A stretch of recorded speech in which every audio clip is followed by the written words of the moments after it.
नमस्कार प्यारे मित्रों। चलिए हम आगे का जो टॉपिक है वो शुरू करते हैं।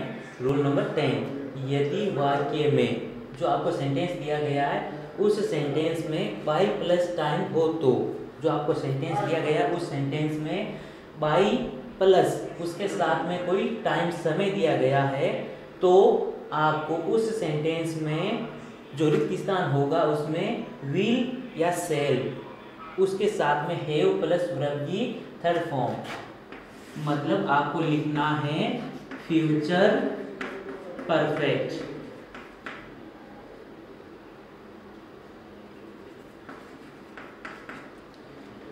हो तो future perfect will shall plus have plus verb की थर्ड फॉर्म का प्रयोग किया जाता है।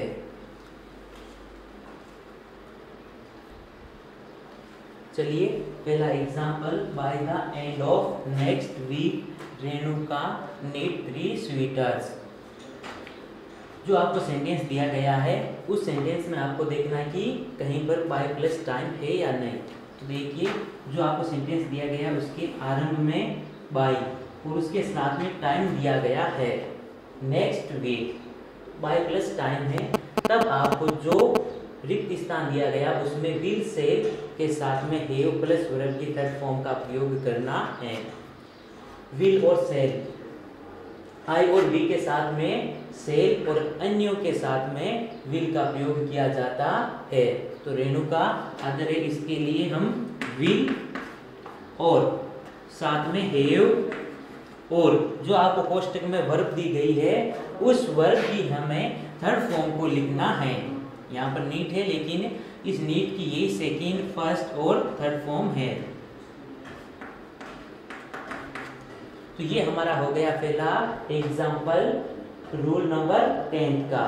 चलिए एक और एग्जाम्पल देखते हैं।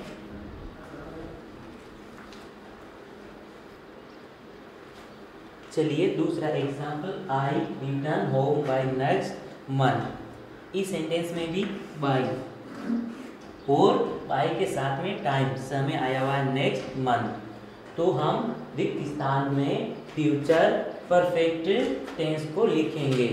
आई के साथ में लिख देंगे हम सेल,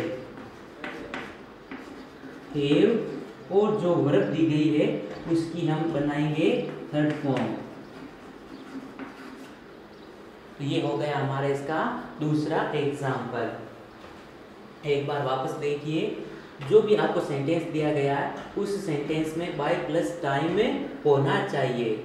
अगर उस सेंटेंस में बाय प्लस टाइम है तब आपको उस सेंटेंस में फ्यूचर परफेक्ट टेंस को लिखना है। जैसे कि दोनों एग्जाम्पल देखिए, पहले एग्जाम्पल में भी बाय प्लस टाइम, बाय और उसके साथ में नेक्स्ट वीक। उसी प्रकार दूसरे एग्जाम्पल में देखिए बाय और उसके साथ में नेक्स्ट मंथ। तो दोनों सेंटेंसों में बाय प्लस टाइम आया हुआ, इसी कारण हमने फ्यूचर परफेक्ट टेंस को लिखा है। चलिए अगला नियम देखते हैं।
चलिए हमारा 11वां जो नियम है रूल 11, यदि वाक्य में जो आपको सेंटेंस दिया गया है उस सेंटेंस में व्हेन यानी उस सेंटेंस में व्हेन होना चाहिए और व्हेन के साथ में अगर वाज वर प्लस वर्ब की फर्स्ट फॉर्म के साथ आईएनजी।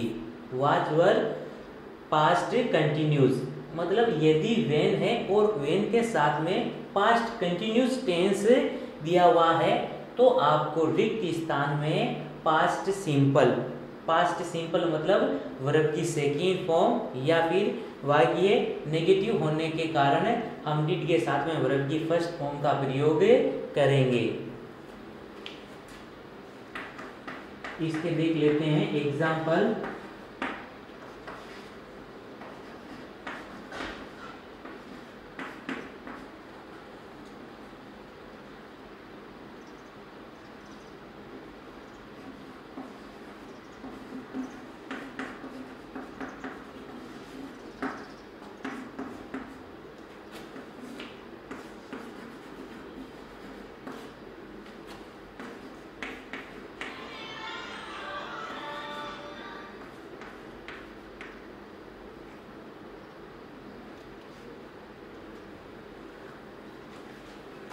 एग्जाम्पल पहला, when I was bathing।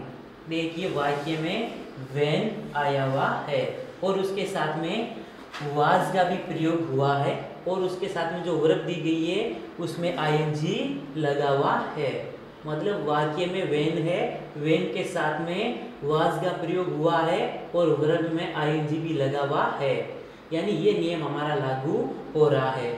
यदि when plus past continuous tense हो तो वेन है और उसके साथ में पास्ट कंटिन्यूस टेंस है इस सेंटेंस में। ये जो सेंटेंस दिया गया है यहाँ तक इसमें वेन के साथ में पास्ट कंटिन्यूस टेंस है, तो आपको जो दूसरा सेंटेंस दिया गया है उस सेंटेंस में आपको पास्ट सिंपल यानी वर्ब की सेकंड फॉर्म को लिखना है। तो यहाँ पर जो वर्ब दी गई है वो है हियर सुनना, इसकी आप लिखोगे सेकंड फॉर्म हर। एक और इसका एग्जाम्पल लेते हैं।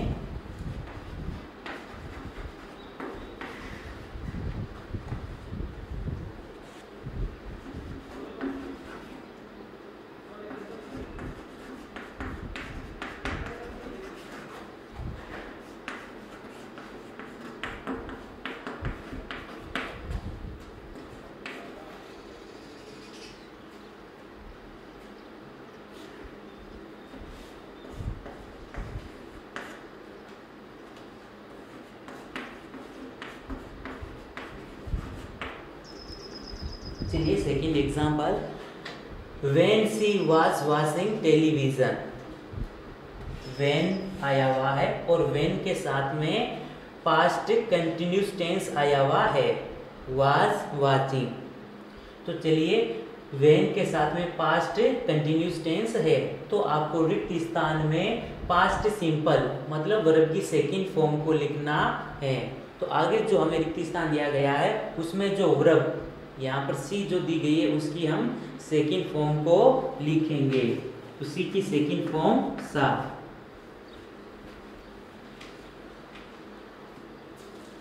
चलिए आइए देखते हैं अगला नियम।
चलिए हमारा नेक्स्ट जो रूल है, यदि सर्वप्रथम रिक्त स्थान हो, जो भी आपको सेंटेंस दिया गया है उस सेंटेंस के सबसे पहले रिक्त स्थान होना चाहिए। सरल नियम है। तो देखिए इसका हम एग्जाम्पल लेते हैं और उस एग्जाम्पल के द्वारा ही समझने का प्रयास करते हैं। नियम कह रहा है जो भी आपको सेंटेंस दिया गया उसके सबसे पहले आपको रिक्त स्थान होना चाहिए। तो सबसे पहले अगर आपको कोई रिक्त स्थान दिया हुआ है और उस रिक्त स्थान के बाद इज या आर होना चाहिए, अगर ठीक उसके बाद इज या आर है तब ये हमारा नियम काम करेगा। तो जैसे यहाँ तक सबसे पहले रिक्त स्थान और उसके बाद में इज या आर होना चाहिए। तो जो रिक्त स्थान है मैं आपको केवल वर्ब की फर्स्ट फॉर्म, जो भी आपको यहाँ पर भी ब्रैकेट्स में वर्ब दे सकता है या सबसे अंत में भी दे सकता है, जो भी आपको वर्ब मिलती है उस वर्ब में आपको केवल आईएनजी लगाना है, क्योंकि वर्ब की फर्स्ट फॉर्म तो होगी वो और उसमें केवल आपको आईएनजी जोड़ना है। तो चलिए इसका एग्जाम्पल ले लेते हैं।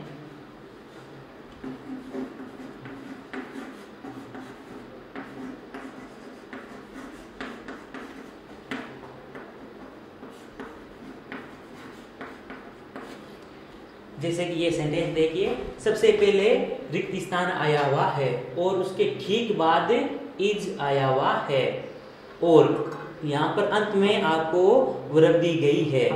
तो ठीक इस प्रकार का अगर कोई सेंटेंस हो तो आपको जो वर्ब दी गई है उस वर्ब में आपको केवल आईएनजी का प्रयोग करना है।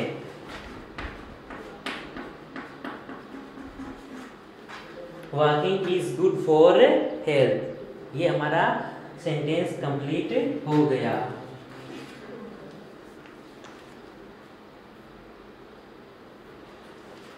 चलिए second example, is prohibitions here पार। सबसे पहले रिक्त स्थान और उसके ठीक बाद इज का प्रयोग हुआ है, तब आपको केवल जो वर्ब दी गई है जैसे कि यहाँ पर है पार, तो उस वर्ब में केवल आपको आईएनजी का प्रयोग करना है।